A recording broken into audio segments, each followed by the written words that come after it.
اللہ تبارک و تعالیٰ نا اپنے بندوں سے بڑی محبت فرماتا ہے، اور رب کریم تو ساری مخلوق سے ہی بڑا پیار کرتا ہے، لیکن اگر کوئی بندہ نیک بھی ہو، صالح بھی ہو، پرہیزگار بھی ہو، پھر تو وہ اللہ کا محبوب بن جاتا ہے۔ اور رب کریم کی یہ بھی منشا ہے، اللہ تعالیٰ کی یہ بھی رضا ہے کہ جس سے اللہ محبت کرتا ہے نا، اس سے لوگ بھی محبت کریں۔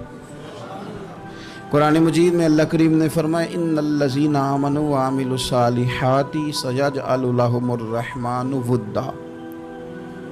بے شک جو لوگ ایمان لانے کے بعد نیک اعمال کریں، رحمان لوگوں کے دلوں میں ان کی محبت پیدا فرما دے گا۔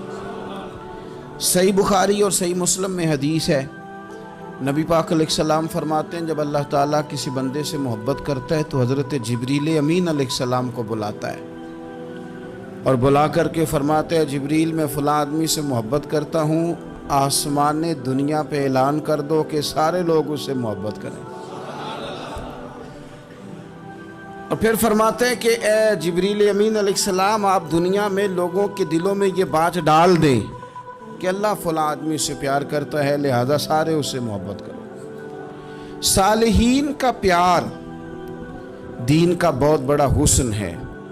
بخاری میں، مسلم میں، کتب احادیث میں ایک پورا باب ہے کہ کسی سے محبت کرو تو اللہ کی رضا کے لیے، اور کسی سے بغض رکھو تو اللہ کی رضا، پورا باب ہے، ایک دو حدیث نہیں۔ حضور نے فرمایا جس سے تم محبت کرو نا اللہ کی رضا کے لیے، اسے بتاؤ بھی کہ مجھے آپ سے محبت ہے، اسے بتاؤ بھی تاکہ وہ بھی آپ کے لیے اچھے جذبہ۔ محبت جو ہوتی ہے یہ اظہار کی محتاج تو نہیں ہوتی، لیکن محبت میں اظہار ضرور ہوتا ہے،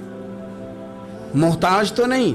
لیکن ہر چیز دل میں رکھنے کی نہیں ہوتی، کچھ زبان سے کہنے کی بھی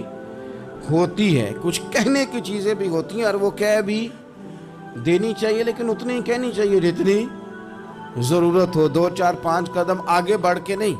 اس میں بھی تکلف آ جاتا ہے، تصنع آ جاتی ہے، بناوٹ آ جاتی ہے۔ فرمایا حضور مجھے اللہ کی قسم مجھے آپ سے پیار ہے،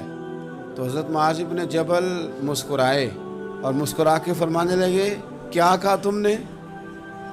کہا حضور اللہ کی قسم آپ سے پیار ہے۔ فرمایا پھر سوچ کے کہیے۔ کہا اللہ کی قسم آپ سے پیار ہے۔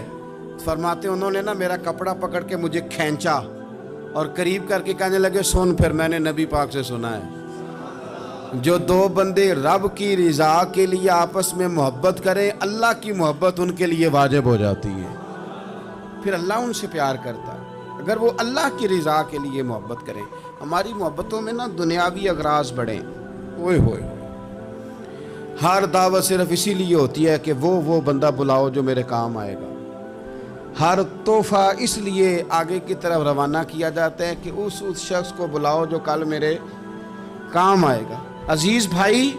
اللہ کے نیک بندے سے اللہ کا بندہ سمجھ کے پیار کریں، اور اللہ کا نیک بندہ سمجھ کے اس کے ساتھ فوٹو آنا ضروری نہیں، اس کے ساتھ پیار ہونا ضروری ہے۔ اور اگر محبت اخلاص والی ہو، پیار والی ہو، عقیدت والی ہو، تو حضرت ابو ذر غفاری نے تو کہا تھا یا رسول اللہ اگر بندہ کسی نیک بندے سے پیار کرے، نہ اس سے مل سکے، نہ اس طرح کے کام کر سکے، پھر بھی کوئی نتیجہ نکلے گا، تو حضور نے فرمایا پیار خالص کرے، اللہ قیامت کے دن دونوں کو جمع فرما دے گا۔ جو جس سے محبت کرے گا صبح قیامت اسی کے ساتھ ہوگا۔ شاید اسی لیے کسی پنجابی کے شاعر نے کہا تھا کہ اساں جے ہاں گناہیاں دا جدوں اعمال نامہ فرول ہوئے، ذرے ذرے نے سامنے آ جانا ہے، جو جو منہ تھی بولیا بول ہوئے، اساں بھی کول حضور دے بیٹھ رہنا ہے، لکھ عمل ترکڑی تول ہوئے، اودوں کولوں کی رب نے حساب لینا جڑا بیٹھا ہی محمد دے کول ہو۔ تو اللہ کے بندوں سے اللہ کی رضا کے لیے پیار کریں، اس میں للہیت پائی جائے، للہیت ہو، اس میں کوئی اور نہ ہو، بندہ ہو اور اللہ کی رضا ہو، یعنی درمیان میں رب ہو، اور تیسرا وہ شخص ہو۔ رضا الہی جب مقصود ہو پھر شکوے بھی پیدا نہیں ہوتے، پھر شکایتیں بھی پیدا نہیں ہوتی، پھر اپنی مرضی کے بندہ جملے بھی نہیں بیان کرتا، پھر کسی جگہ کوئی تکلف بھی اس میں نہیں پایا جاتا تو خالصتاً لوجہ اللہ تعالی آپ اللہ کے بندوں سے محبت کریں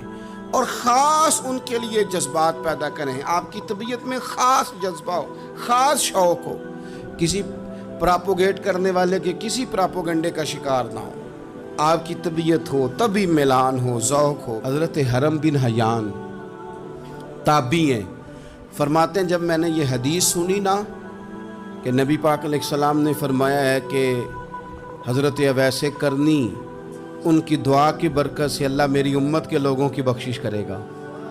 اور جب میں نے یہ سنا کہ حضرت مولا علی جیسے لوگ, حضرت عمر فاروق جیسے لوگوں کو جبہ دے کے بھیجا گیا ہے اور حضور نے بھیج کے کہا ہے کہ اب ایسے کہنا میری امت کے لیے دعا کرے, تو فرماتے ہیں میرے سینے میں لو لگ گئی کہ میں حضرت اویس کرنی سے ملوں.